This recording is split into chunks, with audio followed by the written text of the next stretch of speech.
एक वक्त का किस्सा है। एक गांव में बिट्टू नाम का लड़का रहता था। उसने काफी सारी मुर्गियां पाली हुई थी। उसकी मुर्गियां अंडे देती थी और वो उन अंडों को दुकान पर ले आता था और गांव के लोग उससे अंडे खरीदते थे। बिट्टू अपनी मुर्गियों को अच्छी खुराक खिलाता था। एक दिन बिट्टू दुकान पर होता है तो एक ग्राहक आता है। बिट्टू भाई, आज अंडे का क्या रेट है? भाई सिर्फ और सिर्फ 10 रुपए का अंडा बेच रहा हूँ। वाह बिट्टू भाई, इतनी महंगाई में सिर्फ 10 रुपए का अंडा बेच रहे हो। ये तो आप हम गरीब लोगों के साथ बहुत नेकी कर रहे हो, इतना सस्ता अंडा बेचकर। भाई अल्लाह का शुक्र है, वो इन पैसों में बरकत डाल देता है कि हमारे घर का गुजारा बहुत अच्छा हो जाता है। अच्छा भाई, आपको कितने अंडे चाहिए? बिट्टू भाई, इतने कम रेट पर तो मैं आपसे 1 दर्जन अंडे लूंगा। ठीक है भाई, अभी देता हूँ आपको 1 दर्जन अंडे। फिर वो ग्राहक अंडे लेकर वहाँ से चला जाता है। उसी गांव में मीठे नाम का एक लड़का अपनी बीवी के साथ रहता था। मीठा दोस्तों के साथ आवारागर्दी करता रहता था।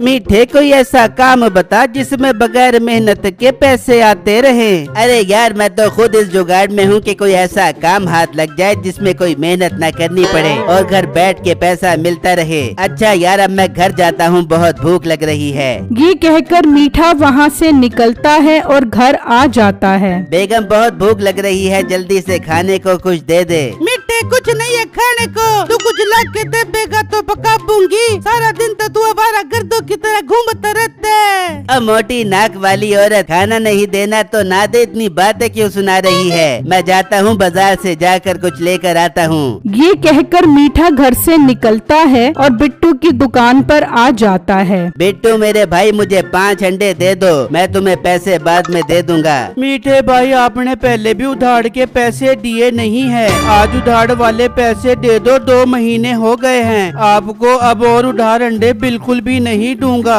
ओ मोटे लिलबिले पेट वाले गेंडे, तेरा उधार उतार दूंगा, मैं कोई भागा नहीं जा रहा। सुना नहीं मीठे भाई, मैं उधार नहीं दे सकता, नकद बड़े शौक से, उधार अगले चौक से। मीठा गुस्से में वहाँ से चला जाता है और एक जगह पर आकर बैठ जाता है तो देखता है कि एक आदमी गांव के लोगों को जादू का करतब दिखा रहा होता है। ये देखकर मीठे के दिमाग में एक आइडिया आता है कि बिट्टू से किस तरह बदला लिया जाए। फिर लोग जादू देखकर वहाँ से चले जाते हैं तो मीठा उस आदमी के पास आता है। भाई, आप तो वाकई कमाल का जादू करते हो, जो कच्चे अंडों से तरह तरह की चीजें निकाल लेते हो। मुझे भी ये जादू सिखा दो मेरे भाई। नहीं, मैं तुम्हें ये जादू नहीं बता सकता। इस तरह तो सब गाँव वालों को पता चल जाएगा कि ये जादू कैसे करता है। क्यों मेरा धंधा बंद करवाएगा? भाई, मैं वादा करता हूँ गांव के किसी बंदे को इस जादू का नहीं बताऊंगा और मैं आपको इस जादू सिखाने के पैसे भी दूंगा। पैसों का नाम सुनकर उस जादूगर को लालच आ जाती है और वो उसे जादू का सारा तरीका बता देता है। फिर रात होती है, बिट्टू और उसकी बीवी सो रहे होते हैं। मीठा टोकरी में अंडे लेकर उसके घर आता है और मुर्गियों के पिंजरे में जाकर अंडे तब्दील कर देता है और वहाँ से चला जाता है। फिर सुबह होती है तो बिट्टू मुर्गियों को दाना खिलाता है और अंडे लेकर दुकान पर आ जाता है और ग्राहक उससे अंडे ले जाते हैं। फिर शाम होती है तो कुछ ग्राहक बिट्टू की दुकान पर आते हैं। अरे बिट्टू, ये तू कैसे अंडे बेच रहा है? इसमें तो कीले निकल रही है। हाँ, मेरे अंडे में से भी कीले निकले। हाँ भाई साहब, मुझे माफ कर दो, मुझे नहीं पता ये सब कैसे हो रहा है। मैं खुद परेशान हूँ ये सब देखकर।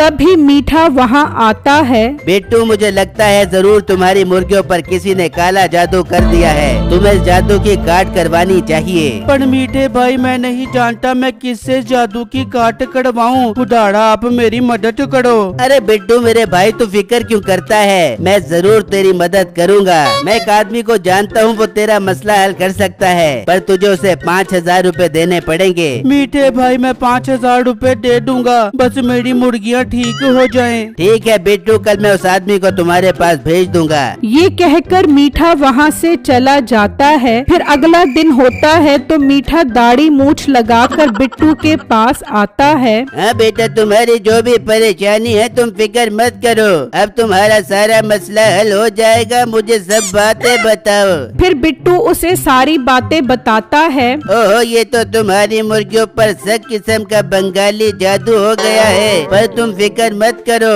मैं इसकी काट कर दूंगा, 5,000 रूपए फीस दे दो।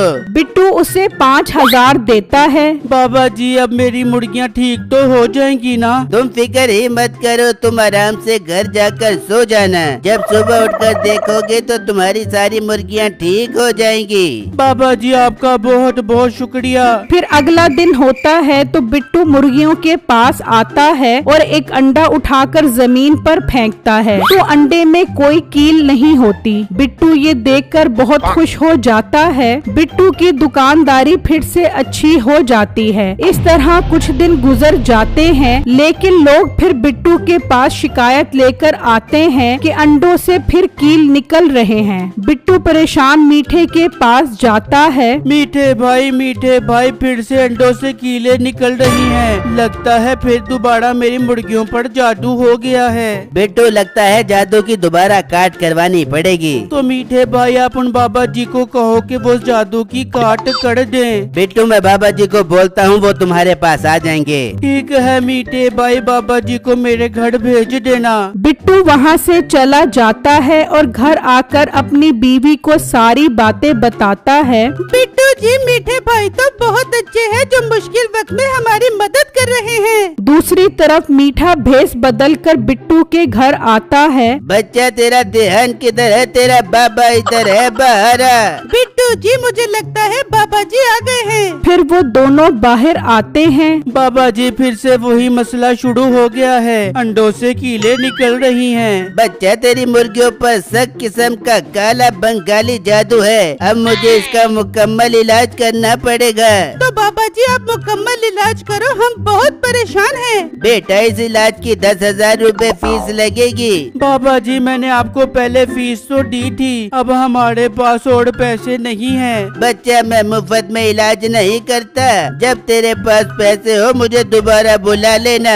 ये कहकर वो वहाँ से चला जाता है। मुझे आज रात को फिर अंडे तब्दील करने पड़ेंगे, तभी ये जाकर पैसों का इंतजाम करेगा। बिट्टू अब हम क्या करें, कहीं इस जादू की वजह से हमारी मुर्गियाँ मर ही न जाए। बेगम, अल्लाह मालिक है, हमें अल्लाह पर भरोसा रखना चाहिए, वो हमें इस मुश्किल से निकाल लेगा। फिर रात हो जाती है। मीठा अंडों की टोकरी लेकर बिट्टू के घर आता है और अंडे तब्दील करने पिंजरे में जाता है तो मुर्गियाँ बहुत शोर मचाती हैं, जिसकी वजह से बिट्टू और उसकी बीवी की आंख खुल जाती है और वो जल्दी से बाहर आते हैं तो देखते हैं कि मीठा पिंजरे में होता है। बिट्टू गुस्से में पिंजरे को ताला लगा देता है। बिट्टू मेरे भाई, मुझे पिंजरे से बाहर निकाल, मेरा दम घुट रहा है। मीठे भाई तुझे इसकी सजा लाजमी मिलेगी। बेगम आप यहाँ रुको, मैं गांव वालों को लेकर आता हूँ। फिर बिट्टू जाता है और गांव वालों को ले आता है। देखो देखो भाइयों, ये मीठा मेरी मुर्गियों के अंडे तब्दील करके कीले डालता था। इसको बंद रहने तो जब तक ये ना बताए कि ये अंडों में किस तरह जादू से कीले डालता है। वो मैं कोई जादू नहीं करता, मैं तो अंडे को सारी रात सिरके में डाल देता हूँ जिससे वो नरम हो जाता है, फिर मैं उसके अंदर कीले डाल देता हूँ। अब तो मुझे पिंजरे से बाहर निकालो। नहीं मीठे भाई, अब तेरी ये सजा है कि तू इन मुर्गियों के अंडों पर उस वक्त तक बैठेगा जब तक इनसे बच्चे ना निकल आए। बेटू, मुझसे कोई और काम करवा लो, बचपन में उस्ताद ने मुझे बहुत बार मुर्गा बनाया है, तब अंडे नहीं निकले तो अब क्या खाक निकलेंगे। बिट्टू, एक काम कर, डंडा लाओ, इसको डंडा मारते हैं। नहीं बिट्टू, मैं बैठता हूँ अंडों पर। फिर मीठा अंडों पर बैठ जाता है। मीठे भाई, मुर्गियों की आवाज कौन निकालेगा? मैं निकालूंगा बिट्टू मेरे भाई, मैं निकालूंगा। पक पक पक पक पक पक पक। गांव वाले उस पर हंस रहे होते हैं। इस तरह मीठे को अच्छी सजा मिल जाती है।